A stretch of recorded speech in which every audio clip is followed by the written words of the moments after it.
I'm Katie with Gun Storage Solutions, and today we want to show you how the rifle rods are made.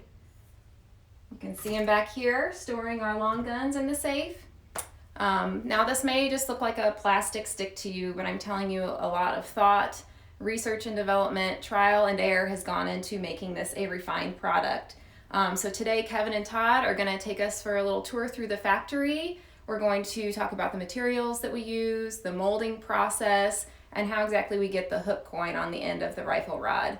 So to go to the factory, we just stay right here in Bloomington, Illinois. Join me.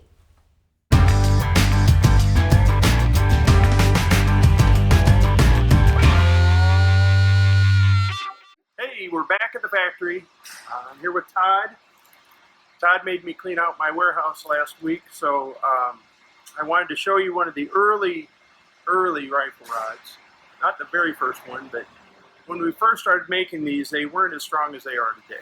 And I wanted to just address a couple of issues right now. Our three main complaints are your rifle rods are expensive, your rifle rods need to be longer, and your rifle rods are not strong enough. So, first of all, they're much stronger than they used to be. Secondly, they need to be made out of plastic, because my number one rule is they won't damage the guns. So, wood, of course, would rust the inside of the gun. Metal, even if you coat it, if you get a little kink in it, it would rub that off and could damage the rifling. So we don't want that. So the plastic is the obvious choice. And Todd is here to explain to you why we use the plastic that we do and why it is more expensive than what you're used to seeing in plastic products.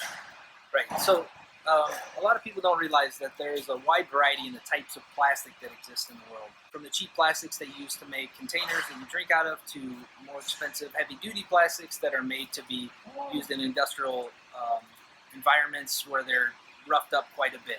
So what our product does is something pretty unique in the sense that this is a very long, narrow, and strong item. So we had to come up with a very specific blend of plastic that not only gives it the flexibility that it's needed under the pressure, but also gives it the strength to stay still. The only downfall to finding a plastic like that is that it tends to be very expensive, which is why we don't make the rods any bigger than they are now for larger calibers, because they would ultimately be just too expensive for anyone to actually want to purchase. And they wouldn't fit down the barrel of your 22s, and just about everybody has a 22. So if we come up with a kit, well, we don't know how many 12-gauge shotguns you have, how many 10-gauge, how many 16-gauge. So they are all 22, and it'll fit in basically any gun except for a 17 cal. And we have a special rod for that. Doesn't make any sense to have a special rod for every gun. And if you have any questions about these products at all, you can always call us. We're happy to talk you through what the best practices are. If you are having issues with the rods bending, you need to bring the guns up closer to the shelf. I can show you some techniques for how to do that. It's not difficult, and it is ultimately the best way to use these products.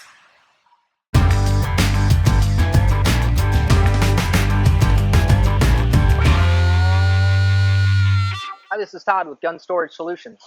Going through the factory, we've been cleaning things out, and we discovered the original tool that we had built here at GSS. This particular tool ran about 500,000 pieces for us over several years. And the way that this process works is these two halves will be closed together, trapping the cavities together as one. The plastic is then injected into the tool.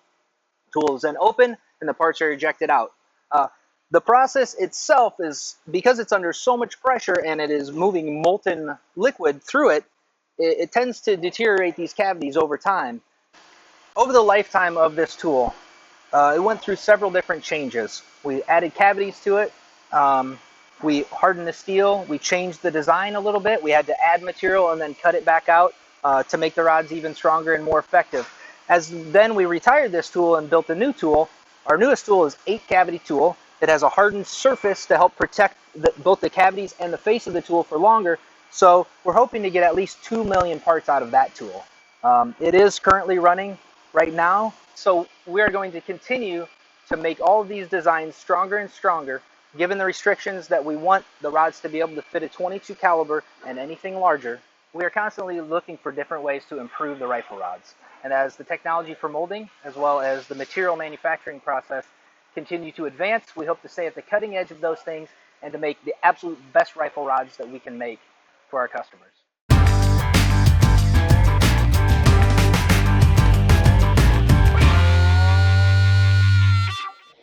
Well, hello, we're here at our scenic facility here, Todd and I, and today we wanted to show you a little bit about how we make these rifle rods.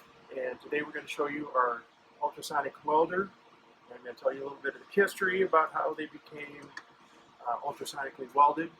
When we first started out with the rifle rods, we were using this hook fabric dot, and we would glue them on, self-adhesive. And that worked until it got hot in the summer, and they slowly slid off the rifle rod, and it became an issue with a lot of the gun owners. So we issued a recall on them when we came up with this process. And Todd's going to talk a little bit about the process of ultrasonically welding. So this is an ultrasonic welder right here. What this is capable of doing is taking two similar types of plastic, like the plastic found in the coins that we use and the plastic in the rifle rods themselves. And by putting this coin directly over the dot using this centering jig, the welding head comes down, sends electrical pulses through there, creating ultrasonic wavelengths that ultimately weld these two parts together. So now, instead of having two freestanding pieces, one of the coin or the rod, now it's all essentially one piece. There's no possible way of this ever coming. So I just want to mention that we had this specifically made, the carousel, specifically made, of course, the horn here is specifically made for this process. And so the first 1,100, 12, 1,500 we just glued them on. We didn't sell very many that year, just getting started going to gun shows. And so since then we've sold close to 2 million. We've never had an issue. We've never had one come off. We've solved the problem. Thank you for your attention. Thanks so much for taking the time to see how the rifle rods are made. If your gun safe is getting full, try out rifle rods. I'm sure they can win back some of that space for you. For more information about our rifle rods or our other gun safe accessories, check out GunStorageSolutions.com.